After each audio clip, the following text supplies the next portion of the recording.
لازم تخجلي على حالك، هيك قالها. شوف الفيديو. Shame. You should be ashamed of yourself not standing up. You should be ashamed of yourself. That is why I'm also asking you to end deadly sanctuary cities that protect the criminals and لازم تخجلي على حالك. تخيلوا هاي الكلمة وجهها ترامب لنائبة بالكونغرس وقدام العالم كله امبارح بخطاب الاتحاد.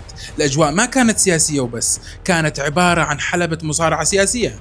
دونالد ترامب قرر يكسر كل البروتوكولات ويوجه مدفعيته مباشرة لإلهان عمر. شو اللي صار وخلى القاعة تشتعل؟ وليش إلهان ردت الصعصعين؟ ترامب كان عم يلقي خطابه ووصل لفقرة الخط الأحمر، قال بالحرف: أولوياتنا نحمي مواطنينا، مو الناس اللي داخلة على البلد تهريب. وطلب من النواب اللي بيوافقوه الرأي يوقفوا.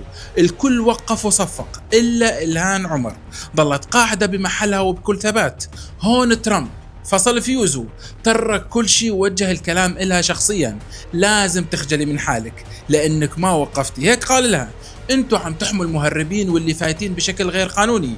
بس إلهان عمر ما سكتت، وبكل جرأة صرخت بشعاراتها: انت لازم تخجل من حالك. المواجهة كانت حادة وشخصية بشكل ما حدا كان يتوقعه. ترامب كمل الخطاب وهو عم يتغنى بأمجاد حكومته وبأنه أمريكا صارت أغنى وأقوى من قبل. بس الغريب وين؟